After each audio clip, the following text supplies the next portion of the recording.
We're going to meet our next guest. She says she's still a tomboy. She won't get married until she's reached 32, and she calls herself an independent woman looking for an independent man. Please welcome Michelle Morton.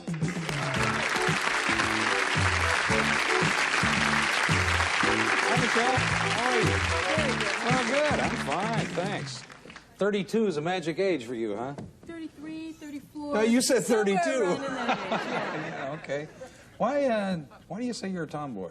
Because I am. Of course you are, but I mean, explain a little bit more. Well, I enjoy sports a lot. I enjoy playing football. I enjoy smashing people in playing baseball. I think it's a really good game, and it's supposed to get out there and play to win and play to kill. So that's why. That's how you play, huh? Yes. All right. Is it possible to be a feminine tomboy, or do you find yourself having more kind of, you know, gung-ho, tomboyish traits? No. I think I'm like most women. I have my times, where, a little bit of soft lights, whatever, something on that order. Yeah, that's appreciated. But yes, I'm still very much a tomboy. I think most men probably find women who are a little bit tomboyish very attractive. I know. It's a nice, attractive side. Sure, of course you do. How silly of you. Let's take a look at the men that Michelle had to choose from. Now, audience, watch closely, because we're going to ask you to pick the man that you think's best for her. First, it was Robert. Robert says he's tired of spending too much money on dates, and he wants a woman who will talk about any subject. This subject, for instance. I figured sex is something known to everybody. And I like things to be plain and simple, where we can, just sit down and talk about it, and not the thing where, oh, I don't want to talk about it, not that subject, I don't, it's obvious. I mean, people do it. If you don't, we'll talk about that too, Oh, it's really I have never seen these before, so it's fun for me to sit here and watch them for the first time. Next, there was Dennis. He's from Memphis. His hobbies are photography and investing in real estate. He says he's about ready to settle down if the woman is like this. She was special to me because she was really her own person. She had goals, concrete goals that she set, and she was very ambitious, and I can appreciate that in a woman. I don't like phony women. Women who are putting on airs or just trying to get attention. That tends to push me away from them. All right, and finally, watch Daryl. Now, he's from Toledo. He likes blues concerts and meditating.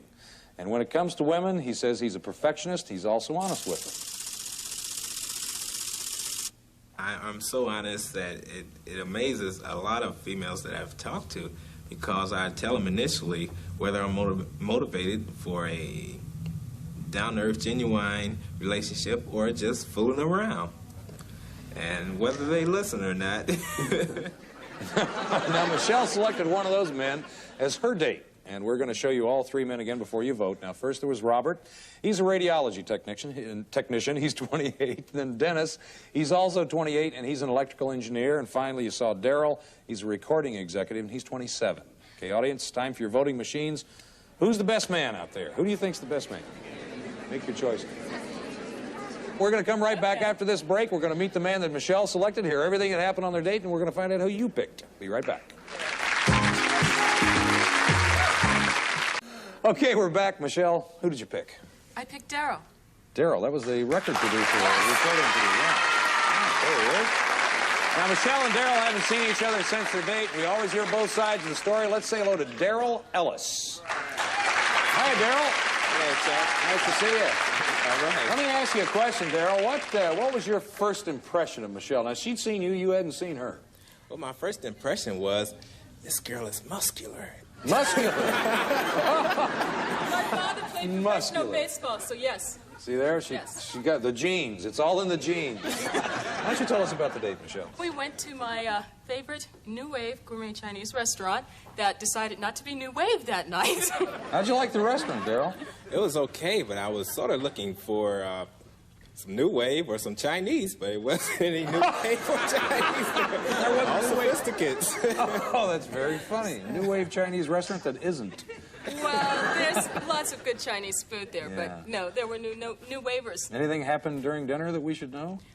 Besides the newly deceased valet parkers who decided to move my car down the street, nothing happened. What? What happened? That was real funny.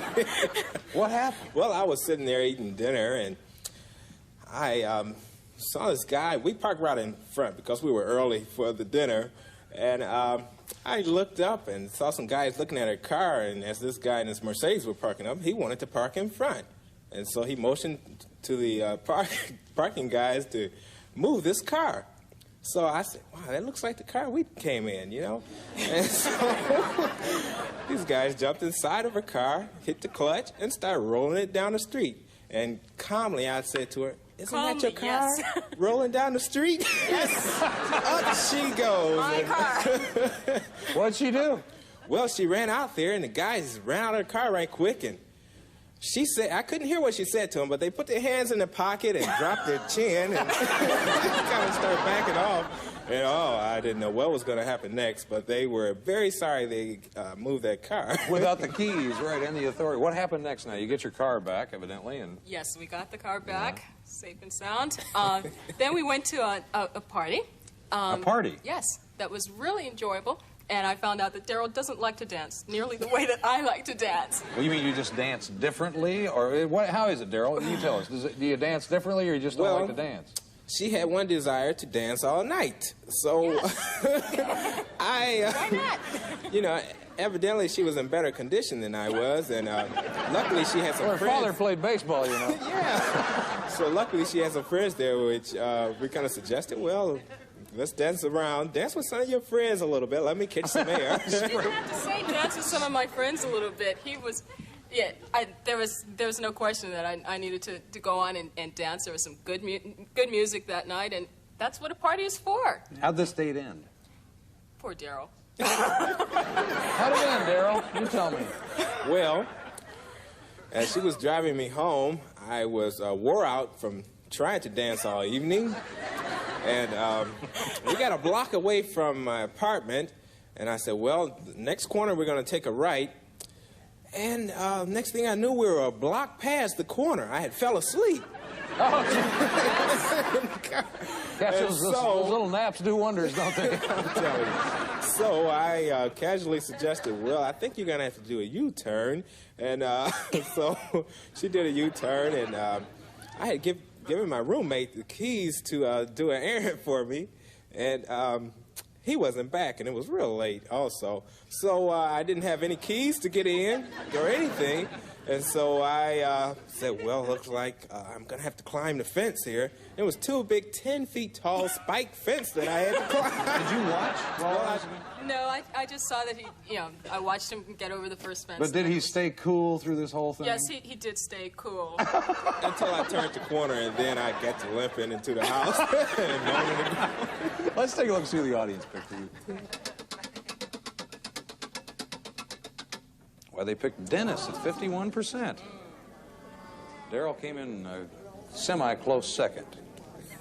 Now, if you want to take the audience's advice, I have to ask you this because it's part of my job. We'd be happy to send you out on a date and pay for it. No, thank you. No?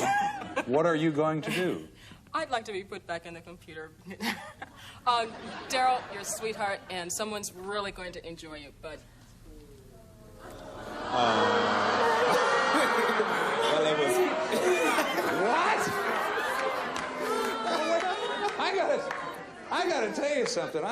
Go ahead, Daryl. Well, it was fun, but I'm a true gentleman, so I would take it as a gentleman. Listen, Daryl, I'm sorry things didn't work out. We have a nice gift for you, and hopefully you'll turn up again. Definitely. I hope you do. Okay. Okay. Michelle? Thank you. You're back on the active file. Uh-huh. We have a nice gift for you. Thanks for being on the show. Don't go anyplace. Don't go The anyplace. director gets real nervous when you stand. We'll be right back with our next guest. Okay.